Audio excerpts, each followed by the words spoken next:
കേസന്വേഷണ മികവിന് പൊന്നാനി പോലീസ് സ്റ്റേഷന് badge of honour പുരസ്കാരം. Shopika weddings, the bridal legacy.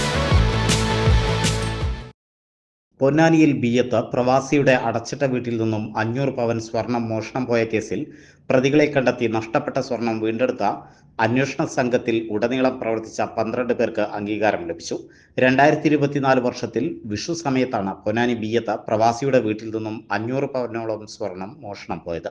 യാതൊരുവിധ തെളിവുകളും അവശേഷിപ്പിക്കാതെ CCTV, DVR ഉൾപ്പെടെ മോഷ്ടാക്കൾ കവർച്ച ചെയ്തിരുന്നു. 8 മാസം നീണ്ട അന്വേഷണത്തിനൊടുവിലാണ് വാടാനപ്പള്ളി സ്വദേശിയും 50ലധികം കളവ് കേസുകളിൽ പ്രതിയുമായ ഓട്ടോ സുഹേലിനെയും കൂട്ടാളി പൊന്നാനി സ്വദേശി നാസറിനെയും അന്വേഷണ സംഘം പിടികൂടിയത്.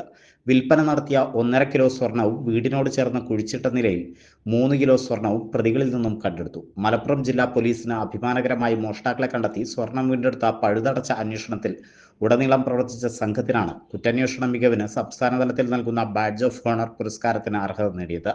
തിരൂർ DSP ആയിരുന്ന ബാലകൃഷ്ണൻ, പൊന്നാനി CI ആയിരുന്ന ജലീൽ കറുത്തേടത്ത്, പൊന്നാനി SI അനിൽകുമാർ, പൊന്നാനി പോലീസ് സ്റ്റേഷനിലെ civil police officer Nasar, Tirur DSP ഓഫീസിലെ SI Naveen, senior civil police officer Harish, Nilambur DANSAF SI Asainar, Tirur DANSAF അംഗങ്ങളായ SI Jayaprakash, ASI Rajesh, ASI Jayaprakash, senior civil police ഓഫീസർമാരായ ഉദയകുമാർ, ഉണ്ണിക്കുട്ടൻ എന്നിവർക്കാണ് ജില്ലയിൽ നിന്നും കുറ്റാന്വേഷണ മികവിന് പുരസ്കാരം ലഭിച്ചത്.